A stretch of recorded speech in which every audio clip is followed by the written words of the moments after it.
በዛል አይታይም ነው። በዛሬው ቀን ሁለት አኩሪ የሆኑ ድሎችን አስመዝግበን ዛሬው ቀን ሁለት አኩሪ የሆኑ ድሎችን ዛሬው ቀን ታሳቢ ያደረገ ዛሬው ቀን መላው የከተማችን ማህበረሰብ ይህንን የማስ ስፖርት ያከናወነ ይገኛል። ጠቅላይ ሚኒስትሩ ዶክተር አብይ በ2010 ዓመተ ምህረት በሰላማዊ ሁኔታ ሀገሪቷን የተረከቡበት ታላቁ ጊዜ ነበር። አዎ በዚህ በ2010 የብልጽግና ፓርቲ በይፋ ስራውን ሌላው ደግሞ መጋቢት 23 የስልጤ ብሔረሰብ የማንነቱን የተረከበበትም ዓመት ነው።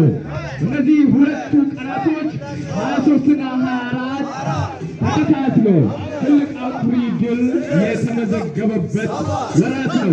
ይህን ወራት ታሳቢ በማድረግ የወረቤ ከተማ ማህበረሰብ አጠቃላይ በማስ ስፖርትና እንዲሁም ደግሞ በጽዳት ዘመቻ በደም ልገሳና በማዕድ ማጋራት በሌሎች ፕሮግራሞችም በቀጣይ ቀናቶች የሚካሄዱ ይሆናል። ሆ ብሏል። እስቲ አንድ ላይ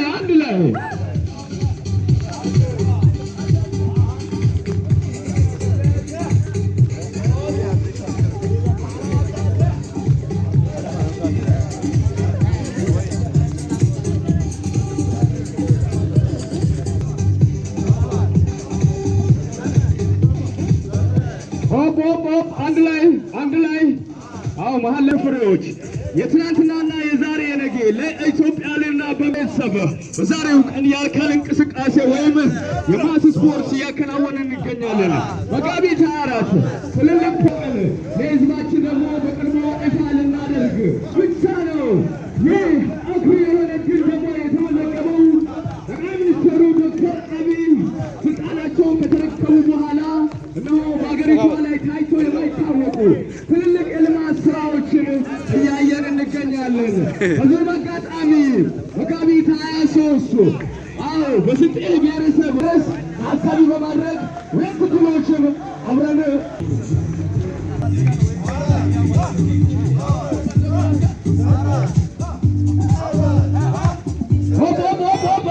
አይታይም።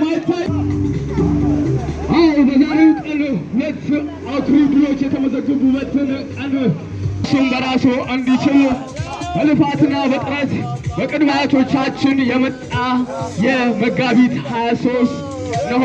በዛሬው ቀን እሱንም ታሳቢ በማድረግ መጀመሪያው ቀናችን በማስ ስፖርት ያከናወነ ላይ ያደረግን ይገኛል። ሆፕ እስቲ አንድ ላይ